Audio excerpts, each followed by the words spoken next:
Assalamualaikum warahmatullahi wabarakatuh. Selamat pagi, siang, sore, malam. Kami dari kelompok 15 yang beranggotakan Saya Muhammad Abdul Malik Asarofa. saya sendiri dan Tayat Rahman. Saya Kevin Razan Hidayat.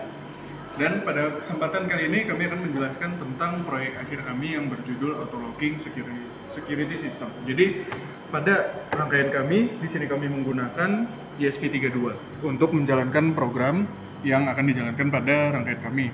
Di sini juga kami menggunakan dua buah sensor. Di sini ada peer sensor.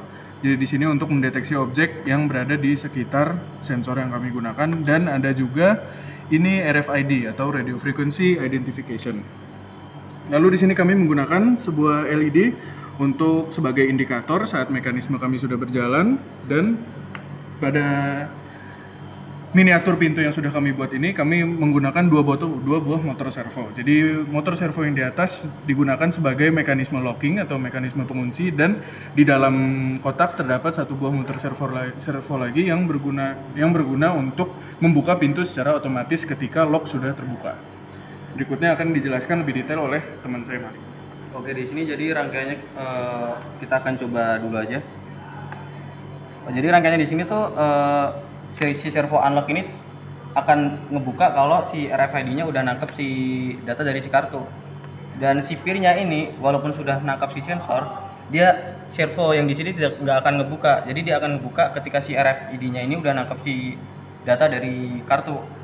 Jadi nanti ketika udah ke unlock, jadi servonya ini ketika peer-nya udah nangkep si objek, servo yang di dalam akan ngebuka pintunya gitu. Kita akan coba dulu aja. 3. Oke, di sini kita akan coba aja. Di sini kita pakai kartu dummy. Nah, kita akan nangkep objek. Nah, setelah nangkep objek baru dia akan ngebuka. Dan setelah dia nggak nangkep objek, dia akan ketutup lagi.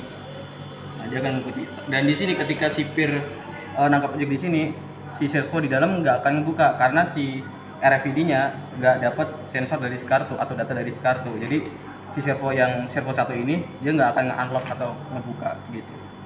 Mungkin di sini data loggingnya akan dijelaskan oleh Kevin. Ini buat data loggingnya sendiri. Di sini saya pakai masih dibentuk di Arduino IDE sendiri. Oke, jadi pas kartunya ke detect nih. Nah, kita tunggu dulu data yang ada di IDE-nya. Belum ke connect portnya ya, Mas. Belum connect. Kita connectin dulu portnya. Nah, udah sip. Oke, jadi nah di situ ke detect. Jadi untuk MS-nya itu sebenarnya waktunya itu kenapa bisa 22.861 milisecond.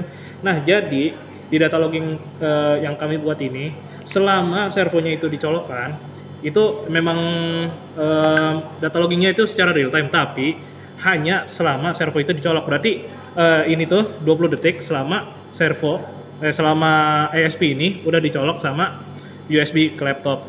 Jadi kalau misalnya saya ini lagi, nah jadi di serial monitornya sendiri itu saya pasang delay 2 detik di servo yang di dalam.